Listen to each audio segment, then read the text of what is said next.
Hello all, welcome to our channel. In the section of Constitution of India, as we are looking into the parliamentary form of government in India, today we are going to look upon the topic President of India, his executive functions, judicial powers and legislative powers. So let's get started. The office of a president is very august and the constitution attaches to him many privileges and immunities. The president, along with the council of ministers headed by prime minister, comprises the central executive which has been dealt from Article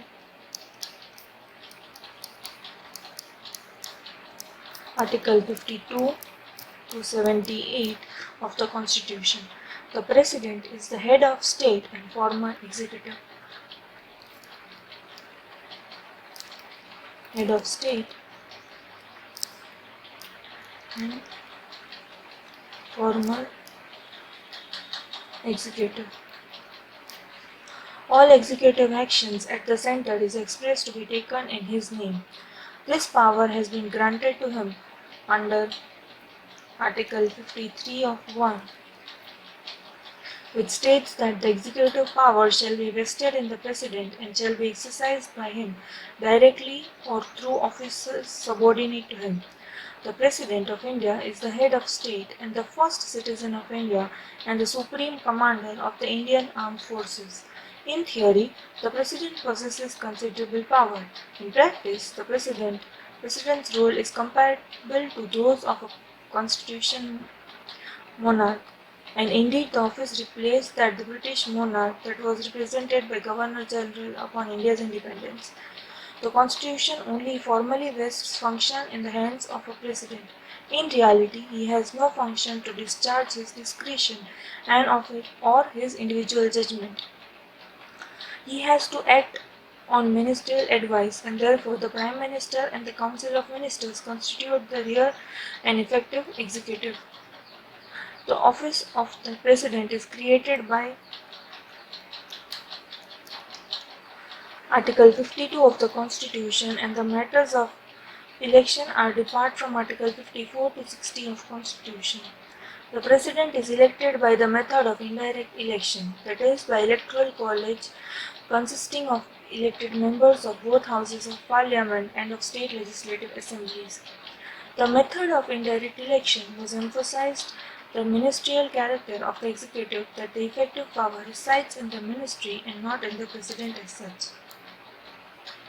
Secondly, the method of the direct election would have been very costly and energy consuming. There was also the fear that a directly elected president may in course of time assume all the power. The president derives its power from Article 53, which vests in him all the executive authority, including the supreme command of the armed forces. There are several other provisions in the Constitution that mention specific function of the President. Briefly, the President has the power to appoint all important offices, including those of the Prime Minister and other central ministers, governors, judges, and of the Supreme Court and of High Courts, and even election commissioners. He even has the authority to appoint commissioners with respect to administration of scheduled areas.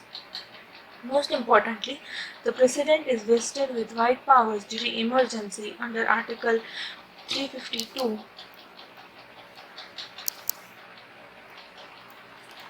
to 360 of Constitution, including the suspension of fundamental rights.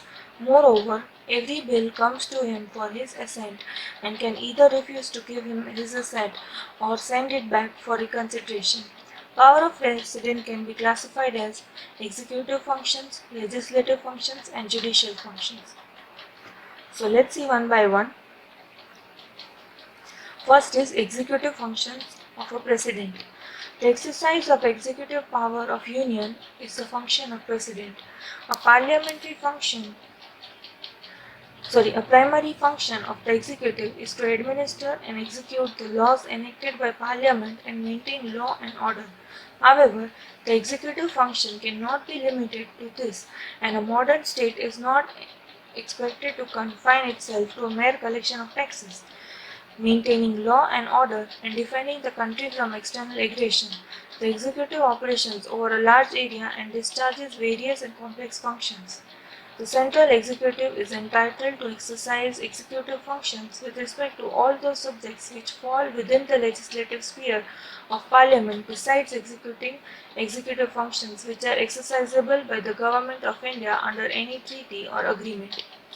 A few provisions in the Constitution confer to the President some express executive powers such as power to make important appointments like Prime Minister and other central of ministers, governor, judges of Supreme Court and High Court, chairman of members of Union Public Service Commission, the Attorney General, the Chief Election Commissioner and the other election commissioners, and the Controller and Auditor General of India.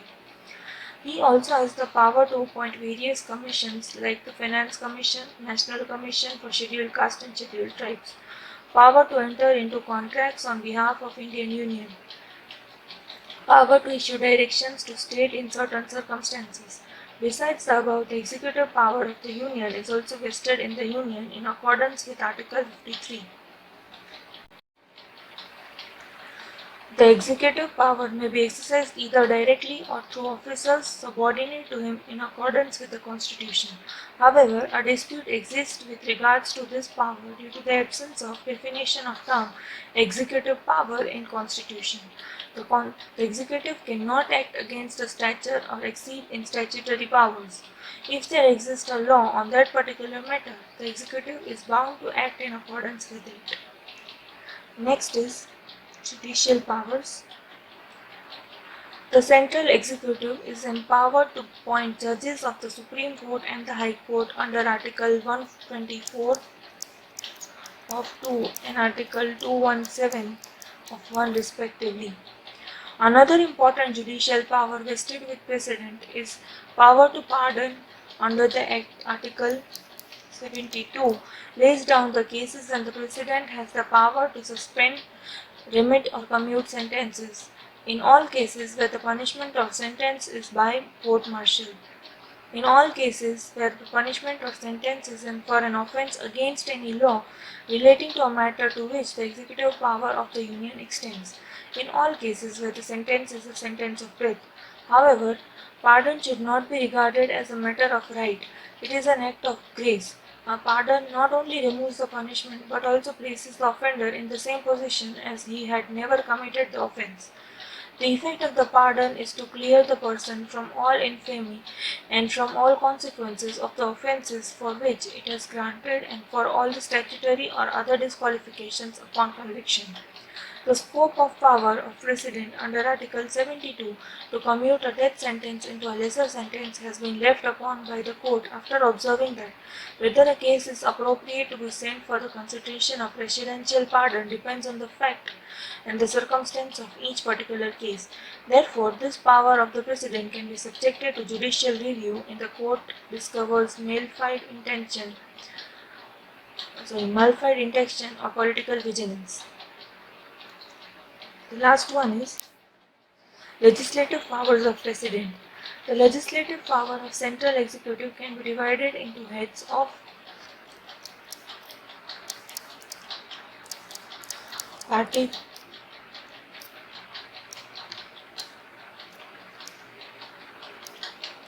participation of the executive in the legislative process and ordinance making power. So let's first see participation of the executive in legislative process. The President, along with the Council of Ministers, is both members of the Parliament and participates intimately in the legislative making process. The President has the power to convene and to dissolve Lok Sabha. The President has power to pass a bill and his assent is required for transforming a bill passed by the two houses into an act. The central executive's consent is also required in passing a certain types of state legislature which falls under the ambient Article 288 of 2. Moreover, in certain aspects, the President's recommendation is required before a bill is introduced into two houses of Parliament. Bill relating to the alteration of states or formation of new states under Article 3. A money bill cannot be introduced without the recommendation of President, that is Article 117 of 1. Bill involving expenditure from the consolidated funds of India. Any bill affecting any tax in which the states are interested. Now let's see ordinance making power. The more controversial and debatable legislative power of President has always been the ordinance-making power. Usually, the power to make laws rests with the Parliament. However, under Article 123 confers special power on the President, empowering him to promulgate ordinances when the Parliament is not in session and the circumstances are such that which require immediate action. An ordinance cannot be promulgated when both the houses of Parliament are in session.